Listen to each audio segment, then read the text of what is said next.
Okay, let's dive into something truly unexpected that just landed on our desk. We've got these sources here describing a political moment that's, well, pretty surprising. Hmm. We're talking about a rare point of agreement between Donald Trump and Elizabeth Warren on, wait for it, the debt ceiling, a really fundamental piece of U.S. fiscal policy. Yeah, you definitely don't see those two names together on the same side of, well, pretty much any issue, let alone one as historically contentious as this. Exactly. So our mission today is to, unpack what these sources are telling us about this alignment. What is the debt ceiling, actually? Why has it become such a political flashpoint? And what could this sudden agreement signal, even if it's narrow? Right. And it's all based on the material we have right here in front of us. Okay, let's get into it, see what it reveals. So the big shocker.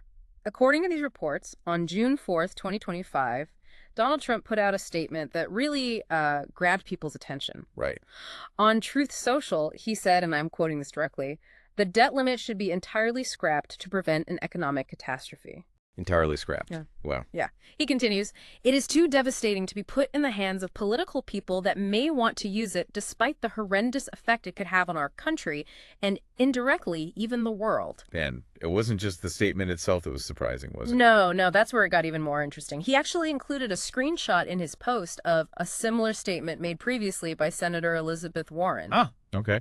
And then he added this follow-up, again quoting directly, "I am very pleased to announce that after all of these years, I agree with Senator Elizabeth Warren on something." All caps on something. Wow. Just, yeah.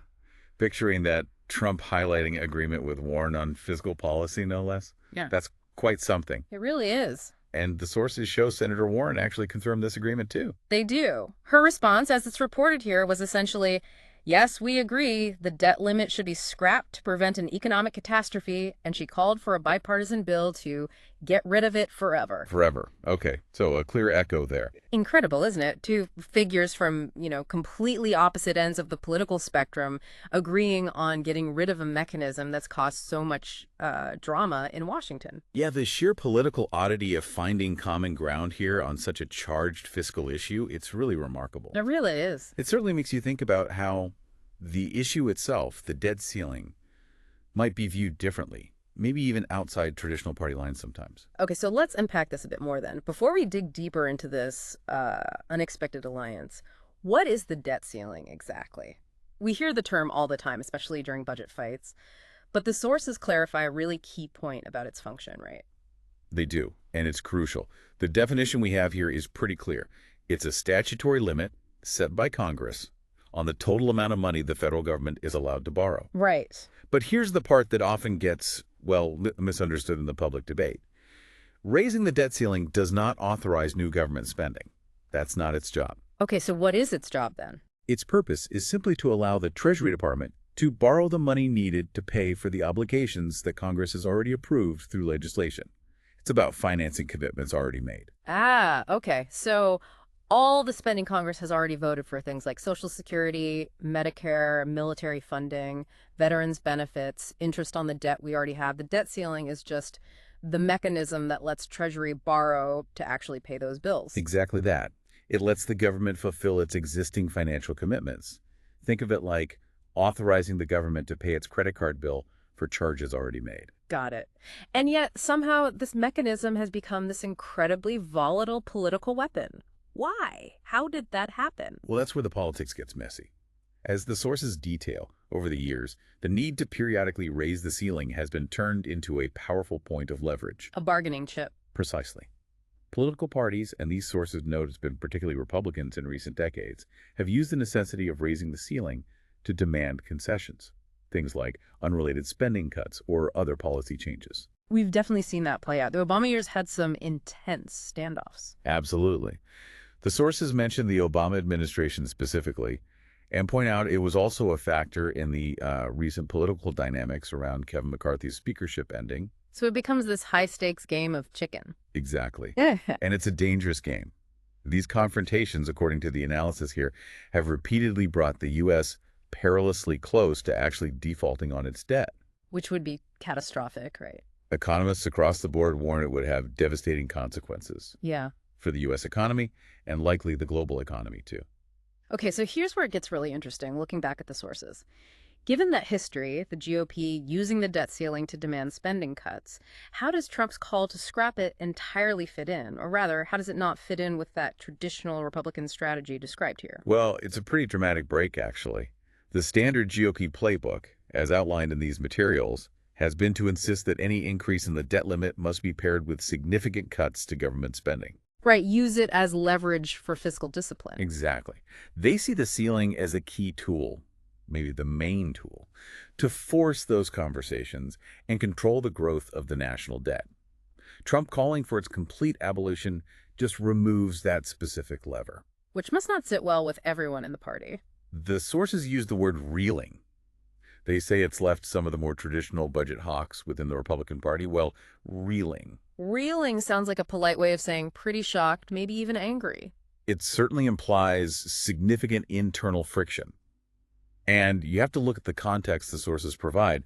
Right now, many Republicans are apparently focused on legislation that would raise the debt limit, not eliminate it. Okay. And they want to bundle that increase with other priorities, like, for instance, Trump's own proposed tax cuts.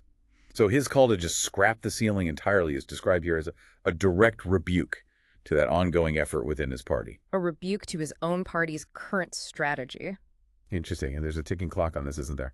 There is.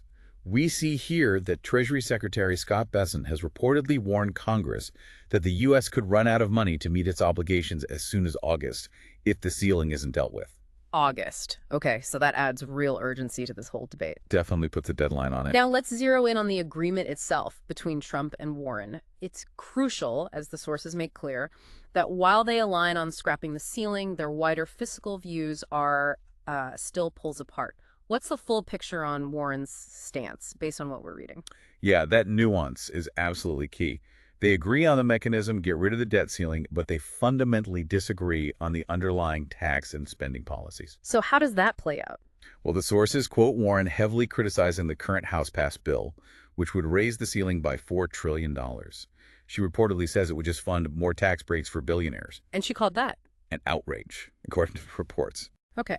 So for her, getting rid of the ceiling is about preventing the economic chaos of a potential default, not about green-lighting spending or tax cuts she disagrees with. That seems to be exactly her position based on this. The reports emphasize her strong stance. Eliminating the debt ceiling should not be confused with approving additional tax cuts for the wealthy or specific spending plans she opposes. So yeah, they meet on removing the procedural hurdle, but they diverge sharply on where the fiscal road should lead. Right. It's a very specific, narrow point of agreement. Very specific. And we've seen this kind of debt ceiling brinkmanship cause problems before. What does that history, according to the material we have here, tell us about the risks involved? Well, the sources bring up past standoffs, like the one in 2013. That time, Republicans refused to raise the ceiling unless the Affordable Care Act was defunded. I remember that. It led to a government shutdown, didn't it? It did, and it created significant jitters in the financial markets. The sources remind us that economists and, importantly, credit rating agencies have consistently warned about using the debt ceiling this way. Any specific warnings mentioned? Yeah, they quote Fitch Ratings, the credit agency, who at one point described the debt ceiling as an ineffective and potentially dangerous mechanism for enforcing fiscal discipline. Ineffective and potentially dangerous. That phrase really seems to sum up the feeling among some policymakers, reflected in these sources, that maybe the debt ceiling causes more problems than it solves as a fiscal tool. It certainly highlights that argument, yeah. The potential for an accidental default or just the economic damage from the political uncertainty itself might outweigh whatever leverage it supposedly provides for budget talks. So, putting all this together now, what are the bigger implications here? This surprising alignment, the debate it brings to the surface. What does it mean, especially for the Republican Party and maybe Trump's own agenda? Well, the material points pretty clearly to a major split emerging or maybe deepening within the GOP. How so? You've got the traditional fiscal conservatives on one side who, as we discussed, see the debt ceiling as vital leverage to control spending, to force talks about the deficit. Yeah. And then on the other side, you have Trump and his allies who, judging by this statement, seem to view the risks associated with the debt ceiling, the potential for default, economic chaos, as just too high. They see it more as a liability. That sounds like a recipe for some real internal conflict down the line, especially during legislative fights. It absolutely could be. The sources suggest this split could really complicate efforts to push through major priorities, maybe even things like Trump's signature tax cuts if he pursues them again. Why? Because some Republicans might be very reluctant to give up what they see as that crucial check on government borrowing, even if it means potentially blocking initiatives that would likely add to the debt but align with other party goals. It creates a difficult internal dynamic. Okay, let's try and synthesize this. What's the core takeaway from all the source material we've gone through today? I think what really emerges is that Trump's call to scrap the debt ceiling is being framed here as a seismic shift in Republican thinking on fiscal policy. Potential. Seismic shift. That's strong. It is. And it seems to be setting the stage for what could be a really intense internal party battle. This very rare agreement between Trump and Warren, despite all their other differences, it underscores this growing concern, at least among some people across the political spectrum, that the debt ceiling, as it's currently used, might be more dangerous than it is helpful. And with that potential August deadline looming, like you said, this isn't just theory, it's urgent. And the outcome, as the sources suggest, feels highly unpredictable right now. Yeah, it definitely makes you pause and think about the whole mechanism, doesn't it? Beyond just the usual political back and forth. It really does. And, that leaves us with something for you, the listener, to think about. Given this history of close calls we've talked about, the warnings from economists, from credit agencies, and now this very unexpected consensus from corners like Trump and Warren, is the U.S. debt ceiling an outdated tool? Does it pose an unacceptable risk to the economy? Or is it still a necessary check on government spending, something that, despite all the drama, needs to be kept? And maybe think about what the real-world consequences of either path getting rid of it or keeping it could actually look like for you, for the broader economy. Something to mull over.